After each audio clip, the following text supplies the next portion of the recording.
그것을 알려드림. 클릭해주셔서 감사합니다.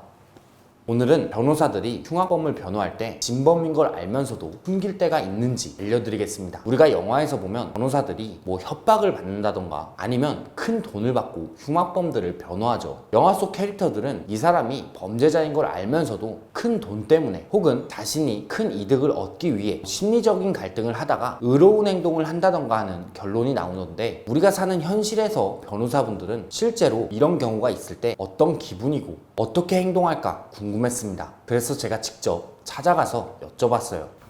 반갑습니다. 다 아시겠지만 자기소개 좀 부탁드립니다. 네, 저는 범법인 명재의 김연수 변호사라고 합니다. 그 변호사님 분들에게 좀 궁금한 점이, 네.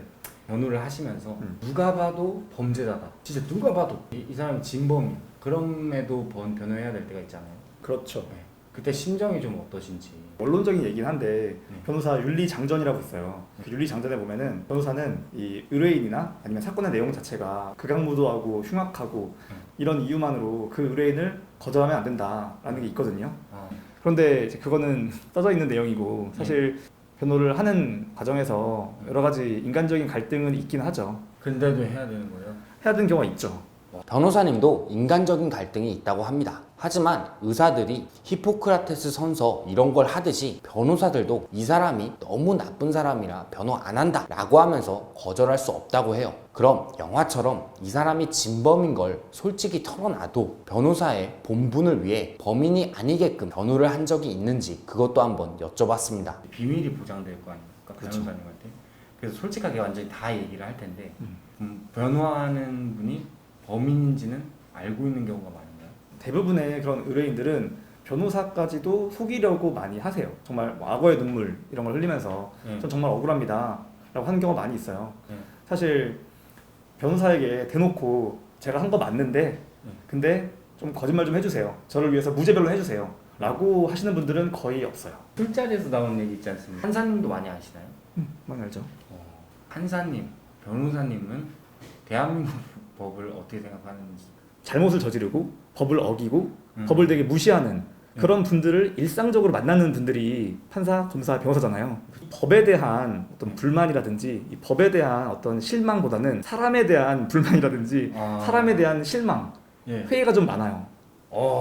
그런 경우는 진짜 희박하고, 보통은 변호사한테도 범인이 솔직하게 말하지 않는 경우가 많다고 합니다. 그리고 보통 이런 흉악범들을 변호하는 경우는 정말 돈이나 명성을 위해 하기보다는 변호사 의무감에 의해서 하는 경우가 많다고 했어요. 또 다른 변호사는 어떤지 한번 찾아가 봤습니다. 안녕하세요. 네, 안녕하세요. 반갑습니다. 반갑습니다. 네, 안녕하세요. 예, 네. 자기소개 좀 부탁드립니다. 저는 홍종기 변호사라고 합니다. 사람들이 변호사님들에게 궁금한 게, 네. 그 원치 않는 분도 변호하실 네. 것 같아요. 변호를 해야 될 때 그때 어떤 심정 같은 거를. 변호사는 기록을 보면은 기록에 아주 그 자세한 묘사도 나오고 사진도 있고 그러거든요. 그러니까 그 보기가 별로 좋지가 않아요. 그래서 가끔 끔찍하기도 하고 섬뜩하기도 하지만, 그렇게 해서 그 사람이 정확한 그 사람이 지은 죄만큼만 처벌받게 한다는 그런 공익적 목적이 있는 거죠. 오히려 변호사한테는 경제적으로나 또 명성에나 이익이 되는 게 없거든요. 그냥 저 사람은 그냥 나쁜 애니까, 저 사람 잘못했으니까 그냥 알아서 그냥 하게 놔두라. 죽을 죄를 지었으니까 그래도 이렇게 큰 형벌 받아라. 이거는 너무 이제 옛날식 원님 재판이 돼버리는 거죠. 그렇게 하면은. 네. 변호해야 되는 분이 네. 실은 내가 죽인 게 맞다, 내가 한 게 맞다 라고 변호사님한테 솔직하게 얘기를 했어요.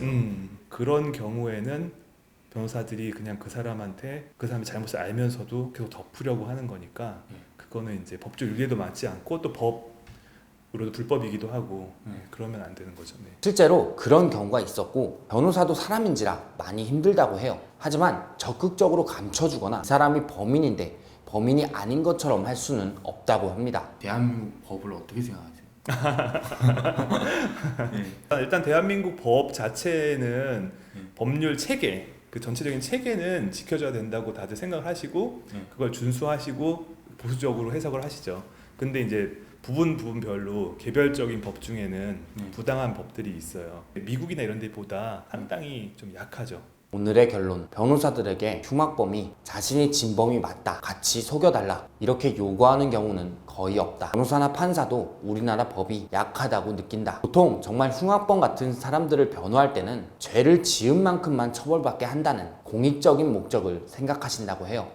평소에 궁금하셨지만 내가 알아보긴 그렇고 시간 쓰고 싶지 않은 궁금증을 댓글이나 밑에 주소로 적어주시면 그 궁금증 제가 해결해 드리겠습니다.